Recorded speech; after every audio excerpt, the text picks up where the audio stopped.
ক্ষোভের মুখে ঢাকা বিশ্ববিদ্যালয়ের শাখা ছাত্র শিবিরের প্রদর্শনী থেকে যুদ্ধাপরাধীদের ছবি সরালো বিশ্ববিদ্যালয় প্রশাসন।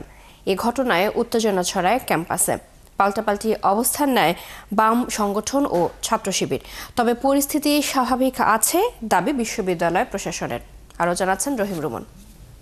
বাংলাদেশের মাটিতে যারা গণহত্যা চালাইছে তাদেরকে কি আমরা বরদাস্ত করব? এটা ৭১ হোক।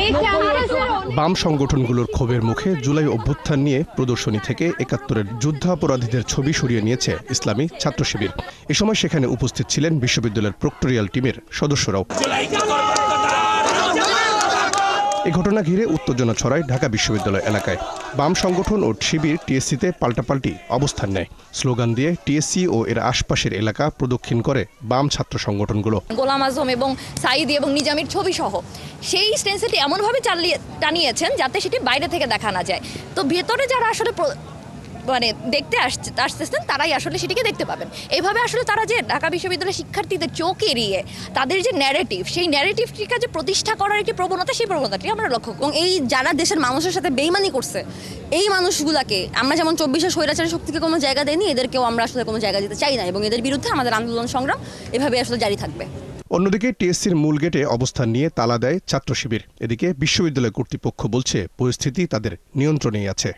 না, আমরা যখন খবর পেয়েছি, খবর পাওয়ার সাথে সাথে আমরা আয়োজকদের বলেছি যে এই ছবিটা সরাতে হবে, কারণ এটা নিয়ে উত্তেজনা তৈরি হচ্ছে। এবং আমরা এটা বলার সাথে সাথেই আমরা আবার আমাদের সহকারী প্রক্টর এবং একটা টিম পাঠিয়েছি, ওনারা সেটা সরিয়েছেন, আয়োজকরা সহায়তা করেছেন। ভেতরে সংবাদ সম্মেলন করে ছাত্র শিবির। তাদের দাবি, বেশ কিছু সাধারণ শিক্ষার্থী ও বাম নেতাকর্মীরা মব তৈরি করেছে। যুদ্ধাপরাধের কারণে দণ্ডিত নেতাদের ফাঁসিকে রাষ্ট্রীয় হত্যাকাণ্ড বলে দাবি সংগঠনটির। আমরা স্পষ্টত হাসিনা কিভাবে ফেসিবাদ হয়ে উঠেছে প্রত্যেকটা সামনে হাজির করেছে। বিচারিক হত্যাকাণ্ড তার একটা অন্যতম পার্ট। এখানে বিচারিক হত্যাকাণ্ড শো করেছে, তারা বিচারিক হত্যাকাণ্ডের শিকার। এখানে যত সত্য বিচারিক হত্যাকাণ্ডের শিকার, আপনারা স্বীকার করবেন এটা তারা যে স্টেপগুলোর মধ্যে বিচার করেছে বিচারিক হত্যাকাণ্ডের শিকার, সেটা আমরা প্রেজেন্ট করেছি। জুলাই অভ্যুত্থানের বর্ষপূর্তি উপলক্ষে ঢাকা বিশ্ববিদ্যালয়ের টিএসসিতে ছাত্র শিবিরের বিশ্ববিদ্যালয় শাখা ৩৬ জুলাই আমরা থামব না শীর্ষক ৩ দিনব্যাপী প্রদর্শনীর আয়োজন করে। রহিম রুমন, ৭১, ঢাকা।